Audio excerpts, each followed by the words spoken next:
And welcome back to Hannity. Time now for our next installment of The Real Obama. And tonight, while Governor Mitt Romney is spreading a message of hope that a better America is still possible, President Obama is using divisive class warfare rhetoric. And he is starting to sound more and more like one of his predecessors, and that being Jimmy Carter. Now, thanks to our friend Jeffrey Lord over at the American Spectator, he has pulled together some examples to prove this. Listen to this. The Republican alternative is the biggest tax giveaway in history. They want to spend trillions of dollars more in tax breaks for the very wealthiest of Americans, even if it means adding to the deficit. They call it Reagan, Kemp, Roth. I call it a free lunch that Americans cannot afford.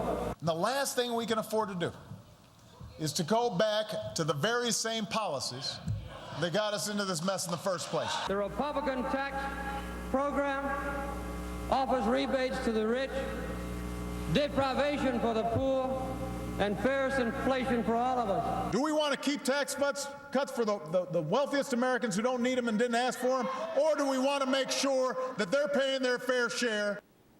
Sounds eerily similar now, doesn't it? Joining me now with reaction, Fox News contributor Liz Cheney, Fox News political analyst Juan Williams. Do I see a little smirk, a smile there, Mr. Williams? Because here we are 32 years later.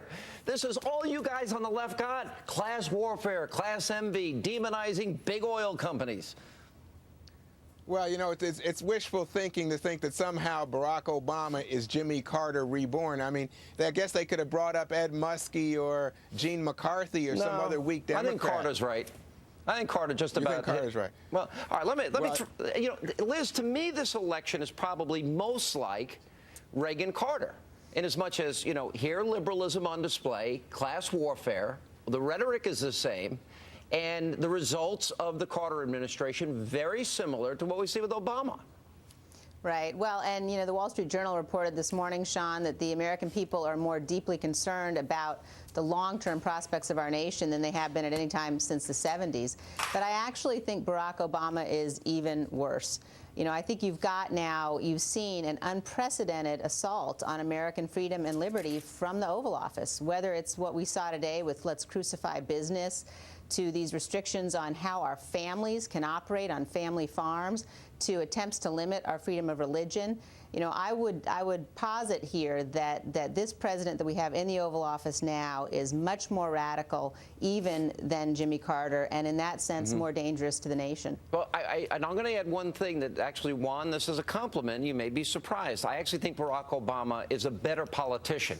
He projects the image better. He sells liberalism, socialism, whatever you want to call it better, but the words remain the same. So like the song remains the same. Let me give you another example. This is Jimmy Carter attacking the GOP for being supporters of big oil, and then we hear Barack Obama. Very similar again. After the 1973 Arab oil embargo, the Republicans in the White House had still done nothing to meet the threat to national security of our nation. Then, as now, their policy was dictated by the big oil companies. They just voted to keep giving billions of dollars in taxpayer subsidies to big oil companies that are raking in record profits. A few weeks ago, Congress had a chance to stand up for families already paying an extra premium at the pump. Congressional Republicans voted to keep spending billions of Americans' hard-earned tax dollars on more unnecessary subsidies for big oil companies. Members of Congress have a simple choice to make. They can stand with the big oil companies, or they can stand with the American people. All right, Juan. Big oil, Carter. Big business, evil rich. Tell me what sounds different. What's changed in 32 years? Well, it's not about the evil rich, but I think it's going after the powerful oil companies and the tremendous subsidies they take from the country at a time when the country has a big deficit. Look, in political terms, you know, Jimmy Carter faced a terrible challenge from the Democrats, from the left, coming from Teddy Kennedy. Or you even think about somebody like the first President Bush, who didn't get reelected. He had a big challenge from Pat Buchanan and Ross Perot. Barack Obama has no challenge coming from within his own party. Right. There's, in fact, a tremendous unity coming from this unity on the part of Democrats behind Obama. Good point, Liz, but there's one missing thing. we still have failed results. And every time these big government programs, an attack on free market capitalism, when you use divisive rhetoric like this, especially coming out of a period where their programs have been tried, implemented, and have failed, I think that's the determining factor here, or am I wrong?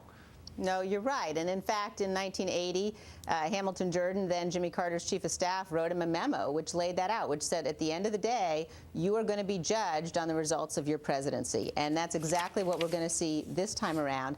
You know, I think that what makes this really so heartbreaking from the perspective of the nation is that we face real problems. We face real challenges with this debt crisis that's looming over us, the diminishment of American power and might around the world.